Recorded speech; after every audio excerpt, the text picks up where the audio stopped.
प्रिय दर्शकों, ओम नमः शिवाय। आइए राजयोग के छठे सूत्र की चर्चा करते हैं। राजयोग की चर्चा इसलिए भी करनी है क्योंकि नौकरी आदि के क्षेत्र में राजयोग महत्वपूर्ण स्थान रखता है और राजयोग हो तो जीवन में ऐश्वर्य, सुख, सुविधा, संपन्नता आदि सभी वस्तुएं पर्याप्त मात्रा में मिल जाती हैं। कम से कम कुंडली में एक भी राजयोग सक्रिय हो या पूरी तरह से न सक्रिय हो, अंश मात्र से भी राजयोग सक्रिय हो तो भी जीवन सुचारू रूप से चल जाता है। इसलिए राजयोगों की महत्ता अनिवार्य रूप से है।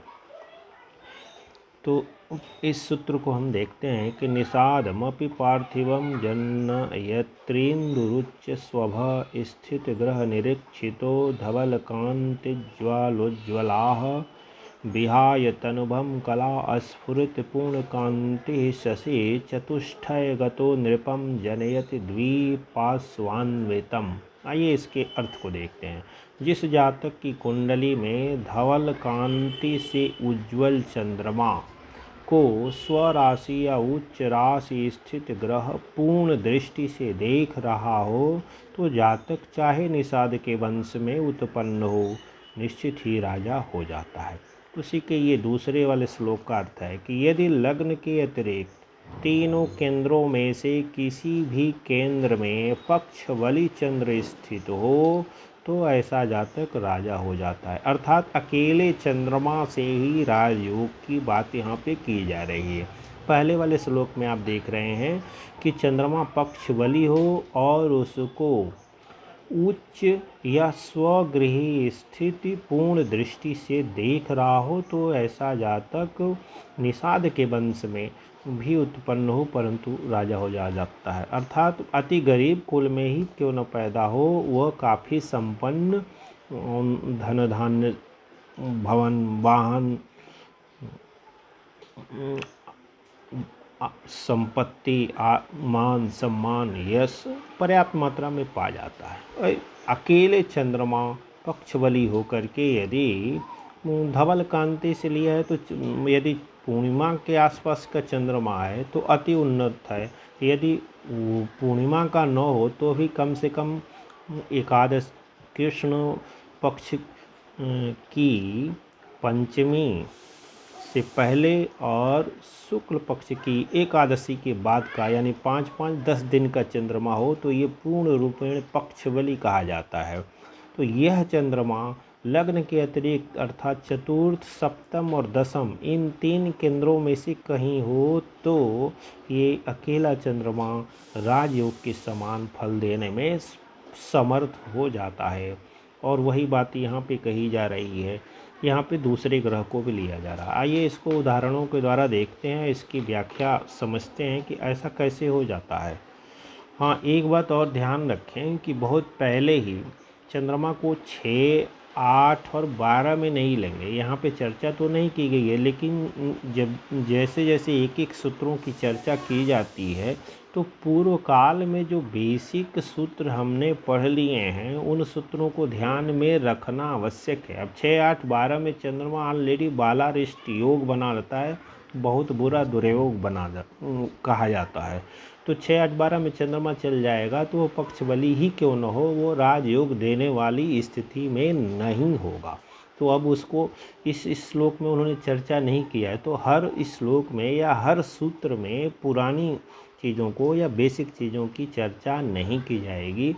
तो सूत्रों को समझते समय यह बातें अवश्य ध्यान में रखनी चाहिए जो पहले कही गई हैं। तो अब ये राजयोग की बात कही जा रही है तो केंद्र अथवा त्रिकोण अथवा लाभ भाव और द्वितीय भाव को भी कभी कभी ले सकते हैं। 3, 6, 8, 12 को छोड़ ही देना बेहतर होता है, क्योंकि देख ही रहे हैं दूसरे में लग्न को भी वर्जित कर दिया है चंद्रमा को।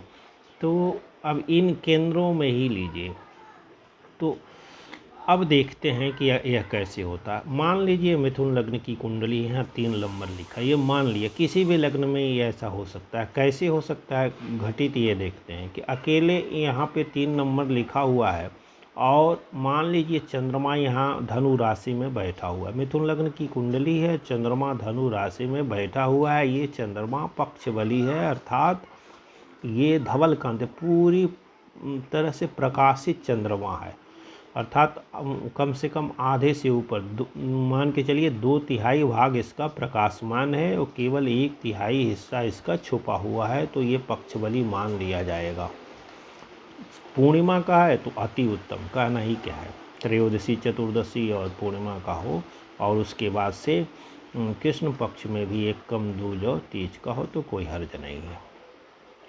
तो अब देखते हैं यहाँ पे है मिथुन लग्न, यहाँ पे धनु राशि का चंद्रमा स्थित है। अब इसको स्वराशि या उच्च राशि में स्थित ग्रह देख ले, तो अब इस स्थिति में स्वराशि का ग्रह कैसे देख पाएगा, यहाँ से कोई ग्रह देख पाएगा स्वराशि या उच्च राशि का होकर के? उच्च राशि इसमें और इसमें बुध होगा, इसको पूर्ण दृष्टि से देख नहीं पाएगा। यहाँ शुक्र उच्च का होगा, पूर्ण दृष्टि से देख नहीं पाएगा। स्वराशि का गुरु होगा, यहाँ पे दृष्टि नहीं पड़ेगी। एक ही कंडीशन बनती है कि यहीं पे बुध हो जाए और बुध इसको देख ले। अब देखिए, अब ये सूत्र तो एक चीज कही गई, लेकिन एक ही सूत्र में बहुत सारे सूत्र देखिए कैसे समाहित हो गए।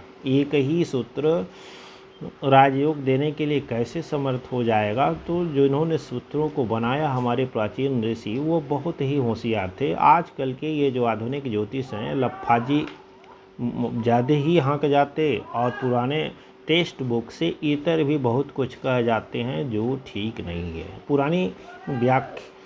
पुरानी सूत्रों की आधुनिक व्याख्या हो सकती है, लेकिन आजकल जो ये बहुत हाँक रहे हैं, इनके पास वो सामर्थ्य नहीं है कि ध्यान और समाधि में जा कर के इन सूत्रों का आविष्कार कर सकें और नए सूत्र गढ़ सकें, ऐसा संभव नहीं है। तो पुराने टेक्स्ट बुक को पढ़ना अति अनिवार्य है। उसके बाद आधुनिक व्याख्याएं हम आधुनिक काल के ज्योतिषियों से सीखें तो ज़्यादा ही बेहतर होगा। मैं इसीलिए ही आया हूँ कि बहुत सारी भ्रांतियाँ हैं, कुछ भ्रांतियाँ मैं अपने शोधों के द्वारा आप लोगों के सम्मुख लाता रहूँगा, जिससे आपका भी लाभ होगा और साथ में मेरा भी बहुत कुछ लाभ हो ही रहा है। तो यहाँ पे देखिए, बुध हो जाने से ही ये भद्र महापुरुष योग हो गया। इस लग्न में ही हो गया, तो लग्न बली हो गया। ये अपने आप में अकेले परम राजयोगकारी स्थिति हो जाती है कि लग्न में ही लग्नेश लग्न में ही स्थित हो जाए, तो और उसके बाद भी स्वराशि का हो जाए तो क्या कहना, तो ये क्या होगा ही स्वराशि का, माफ़ करें, तो लग्नेश लग्न में होगा, स्वराशि का होगा ही, और यहाँ से चंद्रमा को देख लिया तो यह चंद्रमा शुभ ग्रह के रूप में हो गया। और चंद्रमा मन का कारक है, चंद्रमा माता का कारक है, यहाँ माता भाव से चतुर्थ में है, तो माता का सुख मिलेगा। तो माता अच्छा हो गया, का सुख अच्छा हो गया, तो जातक की परवरिश अच्छी होगी, जातक की माँ हमेशा जातक का ख्याल कर रही होगी, जातक को माँ की ओर से कोई चिंता नहीं होगी, जातक का मन शांत होगा, एकाग्र होगा। मन शांत और एकाग्र होगा तो जातक अच्छी प्रकार से पढ़ाई लिखाई कर पाएगा, और जातक किसी भी विषय पे कार्य करना चाहेगा तो वहाँ पे उसकी एकाग्रता तुरंत उत्पन्न हो जाएगी। जातक दुश्चिंताओं में नहीं आएगा, जातक व्यसनों में नहीं फंसेगा, और जातक बुराइयों से स्वतः ही दूर रहेगा, क्योंकि चंद्रमा यहाँ मजबूत हो जाएगा। अब बुध लग्नेश भी मजबूत हो गया, तो ये परम राजयोग क्यों नहीं हो गया? इसी प्रकार से अन्य जगहों पे भी आप देख सकते हैं कि यदि चंद्रमा यहाँ नवम भाव में है, अब इसको देखेगा कौन? स्वराशि का ग्रह कहाँ से देख पाएगा? पूर्ण दृष्टि से यहीं से देख पाएंगे सूर्य। अब सूर्य और चंद्रमा सामने हो गए तो ये पूरी तरह से अब ये पूर्णिमा का चंद्रमा हो गया। अब ये पूर्णिमा का चंद्रमा हो गया और बली हो गया, नवम भाव में शुभ ग्रह हो गया, सूर्य तृतीय भाव में स्वगृही होकर के देख रहे हैं। तो अब ये तीसरा पराक्रम मजबूत हो गया, भाग्य भाव मजबूत हो गया। चंद्रमा धनेश हैं तो धनेश आकर के त्रिकोण में आ गए, तो धन का, कुटुंब का, वाणी का, जो है चेहरे का सब कुछ सुख ये चंद्रमा के कारण काफ़ी मात्रा में बढ़ा हुआ मिलेगा। जातक का मन बहुत ही उन्नत होगा, माता बहुत अच्छी होंगी। अब सूर्य यहाँ पे अतुल धन देने लायक स्थिति में हो जाएंगे, क्योंकि तीसरे, छठें और 11वें और 10वें इन स्थानों में सूर्य जो है बहुत ही उत्तम फल प्रदान करते हैं। सूर्य और चंद्रमा की आपस में दृष्टि है, तो यहाँ चंद्रमा भी बली हैं, सूर्य भी बली हैं, तो निश्चित तौर पे दोनों ग्रह अच्छा परिणाम देने लायक स्थिति में हो जाएंगे राजयोगों की दृष्टि से। इसी प्रकार से अन्य जगहों पे यहाँ भी चंद्रमा कर लीजिए, तो अब यहाँ पे आपको या तो शुक्र को करना होगा या गुरु को करना होगा। दोनों स्थितियों में गज केसरी योग बन जाएगा। और दोनों स्थितियों में यहाँ शुक्र भी करते हैं, गुरु करते हैं तो हंस महापुरुष योग बन जाएगा, शुक्र को करते हैं तो मालव्य महापुरुष योग बन जाएगा। तो इस तरह से देखिए एक ही सूत्र में कैसे कैसे नए जो है योग बनते चले जाते हैं। तो ग्रंथकारों ने, जो हमारे पुराने ग्रंथकार हैं, जो उन्होंने सूत्रों की रचना की है, तो बहुत कुछ आविष्कार के बाद, बहुत कुछ अनुभव के बाद और दिव्य दृष्टि को ध्यान में रखते हुए सूत्रों को बनाया। आइए दूसरे श्लोक की चर्चा कर लेते हैं। इसी में जो दूसरा हिस्सा वो यह कह रहा था कि अकेले चंद्रमा यदि धवल कांति से युक्त हो और लग्न के अतिरिक्त अन्य 3 केंद्रों में से किसी केंद्र में स्थित हो, तो यह अकेला ही जातक को राजा के समान वैभवशाली, सम्मानित और सुखी जीवन जीने लायक बना देता है। कैसे? अब देखिए चंद्रमा यहाँ कर दीजिए, तो चंद्रमा यहाँ दिग्बली हो जाए, यहाँ सर्वोत्तम फल ये प्रदान करेगा। यहाँ से शुभ ग्रह यहाँ देखेगा तो यहाँ की भी वृद्धि कर देगा, यहाँ की भी वृद्धि कर देगा। इसके स्वतंत्र कारकत्वों की भी काफ़ी वृद्धि हो जाएगी। स्वतंत्र कारकत्वों में चंद्रमा मन का प्रमुख रूप से कारक है, चंद्रमा माता का कारक है। शुभ चंद्रमा मन को मजबूत करता है और दृष्टियाँ भी शुभ हो जाती हैं। तो इस दृष्टिकोण से ये एक ही चंद्रमा अच्छी प्रकार से जीवन को वैभवशाली बनाने में पर्याप्त सामर्थ्य रखता है। यहाँ हो, क्योंकि जैसे ही ये होगा सूर्य कहीं न कहीं सामने होगा। यहाँ हो जाता है सूर्य, या तो यहाँ होगा या यहाँ होगा, क्योंकि जो शर्त लगाई है कि धवल कांति से युक्त, यदि चंद्रमा का हो जाए तो कहना ही क्या।